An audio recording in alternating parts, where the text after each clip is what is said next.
Hi, and welcome to Doorways to Learning, where we celebrate the work of educators all over the world who are focusing on 21st century skills with the purpose of giving our young and older learners the opportunities to develop those skills that technology still can't do. I'm Donna, and I'm passionate about these chats as they're my opportunity to connect you to educators you might not otherwise know about, and to open doors to ways of learning that expand our imagination and the world of possibilities that we have in learning. So what is so important about 21st century skills? We began talking about them on the last episode. So basically, what I was saying is that content in the classroom doesn't matter as much, and I want to be very careful to say that it matters, but it doesn't matter as much as the skills that students need to assimilate that content. And what in the world do I mean by that? Well, I'm going to give you an example between knowing facts and knowing how to use those facts, to process them, to analyze them, to discern, and then how to make imaginative decisions, all right? So I feel like I've had a pretty straightforward trajectory to where I am now. I work with teachers in workshops, and I do coaching sessions with administrators and coordinators of school districts. But actually, the more I think about it, it's not really as straightforward at all as I thought. I have what some people consider a fairly unconventional life, and I've made less than traditional choices, but I'm really happy with them. And the very fact that I've done that, I've lived less than what was prescribed by me in my little town where I grew up, means that I am more capable of accepting resistance I see in the teachers I work with. Because when we want to make changes, when it actually comes to making the change, our whole system goes on red alert. And our bodies and our emotions fill up with adrenaline, and we lose sight of the bigger picture. So we're more like deers in headlights than anything. Think polyvagal theory. I just had a podcast with Justin Sunseri, who's incredible, and he explains how it's biological. It's not something that's cognitive, something that we can control necessarily. We have to do a lot of breathing and relax into it. The point is that if we don't have a lot of differences in our past, then changes sometimes are very difficult to make because our very bodies have trouble assimilating it.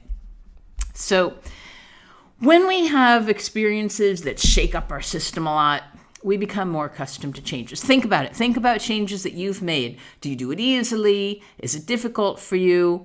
Do you live a routine that it's difficult for you to change? Just think about your day to day and then week to week, and then what have you done over the years? Have your very body, have you given it opportunities to have alternatives, to be spontaneous?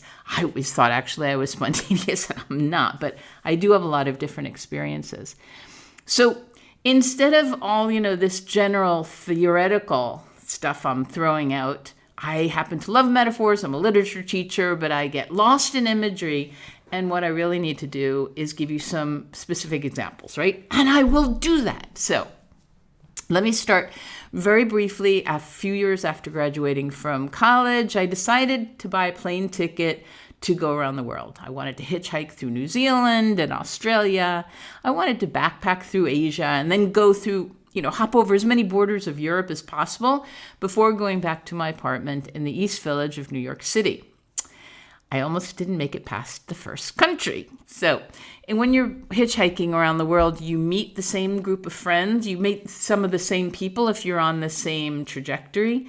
And I had this group of friends in the hostels in the North Island in New Zealand, and we were going to meet again in the South Island. So we set a date, around a date. We set a hostel, and I took the ferry across by myself. I was a photographer at that point and had this incredible camera. I took these pictures of the incredible scenery the universe has, I just say, so generously designed between the two ports, between North and South New Zealand.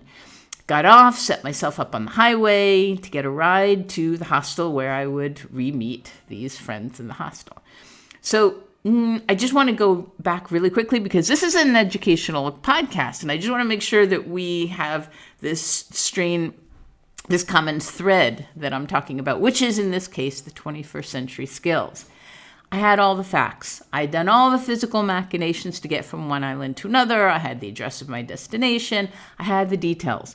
What I didn't have was ways to really manipulate all of this in the case that something different happened than it was expected. That's exactly what happened, something a little unexpected.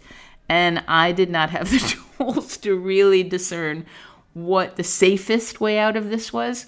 So I'm going to share it with you, and you tell me what you would have done and if 21st century skills would have helped. All right, so I set myself up on the road, stuck out my pointer finger, because in New Zealand it's the pointer finger, not your thumb, that you hitchhike with. Just little details in case you want to do it. And in no time at all, a car stopped. An enormous Maori guy stuck his head out the window, gave me this gorgeous smile, and asked me where I was going. I told him. He said he'd be very happy to take me most of the way. And this was really wonderful because it was hostel pretty far away from the port.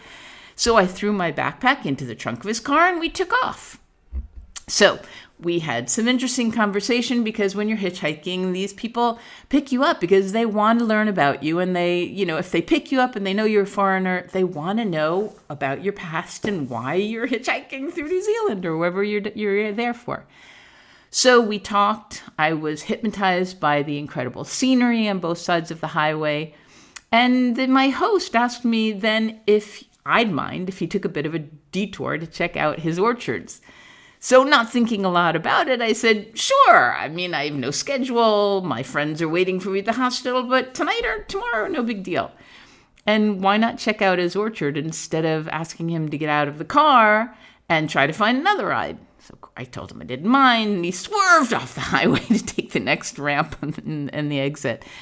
It was only then that I happened to glance at the back seat where I saw an enormous axe and cartridges of what my mind slowly processed could only be for a double barrel rifle.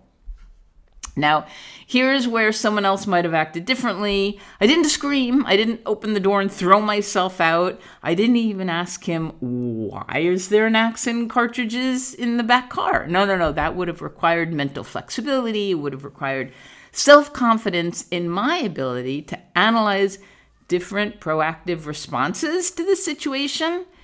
So what I did do was froze with a smile on my face as we descended into the darkest, densest, forested hills and valleys you can ever imagine.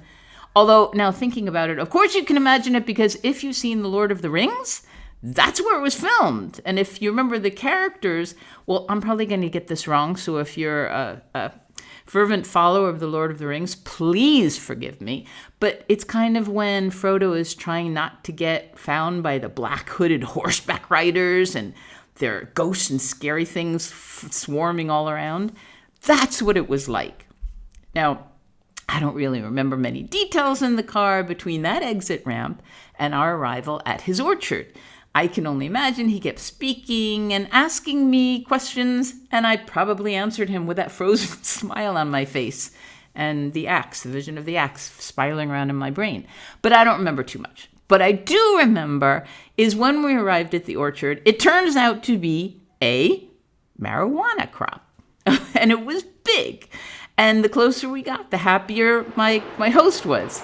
So in my brain, deep into my brain, I began wondering perhaps if there was a Maori ritual that he was going to use me for, the blood of a foreigner to enrich the soil and bless it for years to come. And maybe the more blood, the more blessings.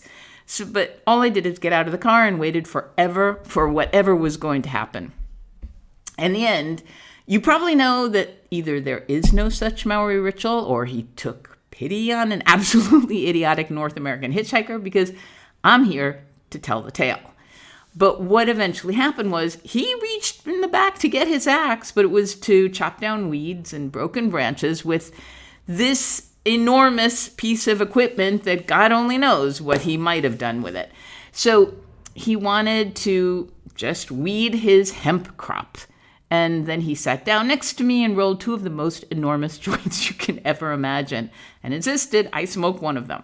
Now, I have to tell you, if I partook in smoking marijuana, smoking pot, often, I would tell you, but I didn't. And so I really didn't know what I was doing, but I knew that I better smoke that joint because otherwise, who knows what might have happened. In the end, we got into the car and I started laughing, didn't know why. But he drove me to the door of my hostel, was still laughing when I said goodbye to him and said thank you so much, laughing even more when I found my friends inside and told them what was happening, laughed for 3 or 4 more hours after that. And these guys finally explained to me that some hemp plants are more, they kind of give you this idea that it's hysterics, that your body wants to laugh instead of hallucination. And so that's the type of marijuana crop that he had. But it was quite an experience. I think about it now, the naivete of getting into a car without thinking about what was going to happen. I didn't have a backup plan in case it all went south. And that's metaphorically because we were literally going south. So knowing that, I'm going to go back to what we were talking about before. There actually is a connection between that event and 21st century skills. Because instead of having rote information that was drilled into my mind when I was a youth, when I was growing up, and even into university, if I had been schooled the way I encourage teachers to school their students today, to analyze a situation from all the angles, right from the beginning, as a routine, as a way of thinking, maybe I wouldn't have gotten in that car. Maybe I would have asked questions before throwing my backpack in the trunk. Maybe I would have said something else, but when he said, listen, can I go check out my orchard? Who knows? But all I did was freeze, and that's not acceptable in any situation. So my example today are the reasons why I love to have the guests that I do on the roster of my podcast, because they share ways they're helping learners to expand their minds, think in divergent ways, explore different options, just basically see life from many different angles and perspectives so that we really analyze what we're doing in life. And this is something that technology still can't do. Do I regret having this adventure in the bowels of southern New Zealand? No way. But it really wasn't the best situation in the world. And although it's a great story, I want my students, I want the people who are in school now to really think a little more than I did in that part and have their minds with a lot more tracks, a lot more critical thinking going on.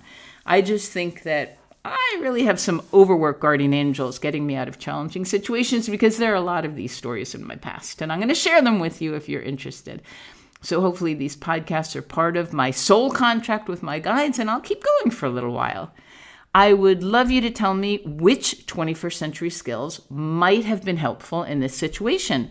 Was it problem solving, negotiation? Would mental flexibility have worked in this situation? Emotional intelligence?